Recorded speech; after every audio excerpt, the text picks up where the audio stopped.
Assalomu alaykum Vodiy TV kanalimizning UFC ishqibozlari. Bugun Mahmud Murodov barcha o'zbek MMA muxlislarining kayfiyatini mingga chiqarib yubordi-yu. O'zbek MMA olamiga aynan shunday jangchilar va nokautlar yetishmayotgan edi.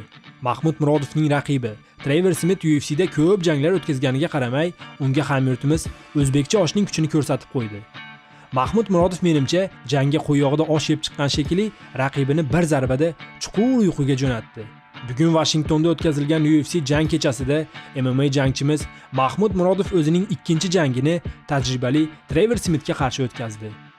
Bu safar sportchimiz ushbu jangga to'liq tayyorgarlik o'tkazgani bois chiroyli jang o'tkazdi va jang davomida o'zini yaxshi his qildi. Jang yakuniga kelib, Mahmud ideal zarbalar bilan raqibining yaqin masofasiga kirib keldi va o'ng qo'lda raqibining jag' qismiga berilgan raketaday kuchli zarbasi Trevorni allalatib qo'ydi. Zarba shu qadar kuchli va aniq ediki, Trevor bu zarbani jag'i bilan qabul qilgach, oktagonga taxlanib yiqildi va biroz vaqt uxlashga majbur bo'ldi.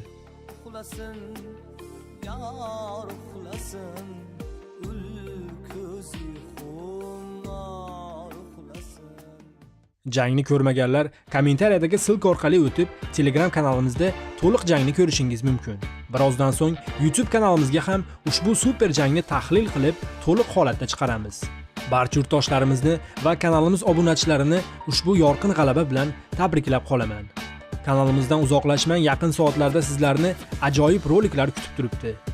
Akalar, ushbu roligimiz sizlarga yoqqan bo'lsa, qo'y yog'ida osh yegan qo'llaringiz bilan Mahmud Murodovning super zarbasi kabi like bosib qoldiring.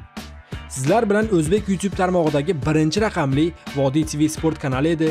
Ko'rganda ko'rishguncha